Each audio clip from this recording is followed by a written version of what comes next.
વાદી નેતાને ધમકી આપવાના કેસમાં મૌલવીને કોર્ટમાં રજૂ કરવામાં આવ્યા છે અને ડીસીબી દ્વારા 14 દિવસના રિમાન્ડની માંગ કરવામાં આવી છે। અલગ અલગ 16 મુદ્દાના આધારે રિમાન્ડની માંગ કરવામાં આવી।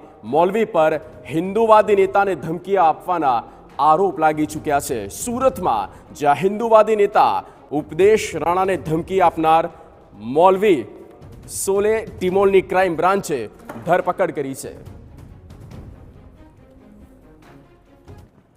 ક્રાઇમ બ્રાન્ચ પોલીસે એક મૌલવીની જે ધરપકડ કરી છે, જે રીતે કઠોર ગામની અંદરથી આ જે મૌલવીની ધરપકડ કરી છે અને તેની અંદર જે ખુલાસો થયો છે મૌલવી દ્વારા જે છે પાકિસ્તાન અને જે કેટલાક લોકો છે તેમના કોન્ટેક્ટમાં હતા, વિરોધીઓના કોન્ટેક્ટમાં હતા અને તેના કારણે તેમની જે ધરપકડ કરવામાં આવી છે। વોટ્સઅપ જે ચેટ છે તે મળી આવ્યો છે, જે છે વોટ્સઅપ ચેટ મળી આવ્યા છે। મહત્વની વસ્તુ છે તેમને કોર્ટમાં લાવવામાં આવ્યા છે અને પોલીસ દ્વારા તે કોર્ટ દ્વારા કરવામાં આવશે। કોર્ટની અંદર જોઈ શકાય છે કે મૌલવી છે તેને ક્રાઇમ બ્રાન્ચ પોલીસ બંદોબસ્ત સાથે તેમને સુરત કોર્ટની અંદર રજૂ કરવામાં આવે છે અને 14 દિવસના જે રિમાન્ડ છે તે અલગ અલગ મુદ્દાઓ પર તેની માંગણી કરવામાં આવશે। મહત્વની વસ્તુ એ છે કે આ મૌલવીની જે ધરપકડ કરવામાં આવી તેમને મદ્રેસાની અંદર જે કામ કરતા હતા અને વિદ્યાર્થીઓને ધર્મ બાબતે જે અભ્યાસ છે તે કરાવવામાં આવતો હતો અને અલગ અલગ જે મુદ્દાઓને ધ્યાનમાં રાખીને સુરત ક્રાઇમ બ્રાન્ચ દ્વારા આ મૌલવી જે છે તેની 14 દિવસની જે રિમાન્ડની જે માંગણી કરવાના છે અને કોર્ટ દ્વારા કેટલા રિમાન્ડ આપે છે તેના આધારે જે છે તપાસ કરવામાં આવશે।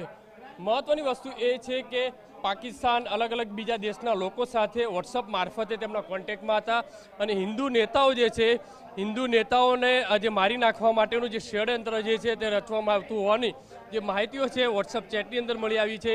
કેટલાક સેન્સિટિવ જે મુદ્દાઓ છે તે પણ મળી આવે છે, પુરાવા જે છે તે મળી આવે છે, તે પુરાવાના આધારે છે તે સુરત કોર્ટની અંદર જે રજૂ કરવામાં આવશે અને તેના આધારે પોલીસ દ્વારા વધુ તપાસ હાથ ધરવામાં આવશે। ત્યારે જોવાનું રહે કે સુરત કોર્ટ દ્વારા જે કેટલા દિવસના રિમાન્ડ આપે છે અને રિમાન્ડના આધારે બીજા કેટલા નવા ખુલાસા થઈ શકે છે। કેમેરામેન સંજય ચંદ્રલ સાથે બલદેવ સુતાર, TV9 સુરત।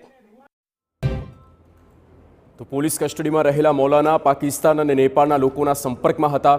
સમગ્ર બનાવની વાત કરવામાં આવે તો ઉપદેશ રાણા સનાતન સંઘના નામથી એનજીઓ ચલાવે છે, જેને વોટ્સએપમાં મારી નાખવાની ધમકીના મેસેજ મળતા પોલીસને જાણ કરાતા આખો મામલો સામે આવ્યો, જેને લઈને સુરત પોલીસે કામરેજના કઠોરથી મૌલવીની ધરપકડ કરી। મૌલાના સોહેલ ટિમોલ હિન્દુવાદી નેતાઓના નિવેદનને લઈને લોકોને ટાર્ગેટ કરતો હોવાનું પણ તપાસમાં સામે આવ્યું। વધુમાં તેને પાકિસ્તાનના હેન્ડલરને 1 કરોડ રૂપિયા આપવાની વાત કરી। બંને વચ્ચેની ચેટ પણ સામે આવી। આરોપી પાકિસ્તાન અને નેપાળના લોકોના સંપર્કમાં હતો। એટલું જ નહીં, તે પાકિસ્તાનથી બંદૂક પણ મંગાવવાનો હતો। આ ઈસમો વાત કરવા માટે લૂડો ગેમમાં કોડવર્ડના આધારે ચેટિંગ કરતા। આ મામલે ગૃહ રાજ્યમંત્રી હર્ષ સંઘવીએ TV9 સાથે વાતચીતમાં મૌલવીઓ અંગે નિવેદન આપ્યું અને કોંગ્રેસ પર કર્યા પ્રહાર। હર્ષ સંઘવીએ કહ્યું, કોંગ્રેસ આવા સંવેદનશીલ મુદ્દાને પણ રાજકારણનો રંગ આપે છે અને તેમણે આક્ષેપ એવો પણ કર્યો કે કોંગ્રેસ ગુજરાતના નાગરિકોની સુરક્ષા સાથે ચેડા કરે છે। મૌલવી દ્વારા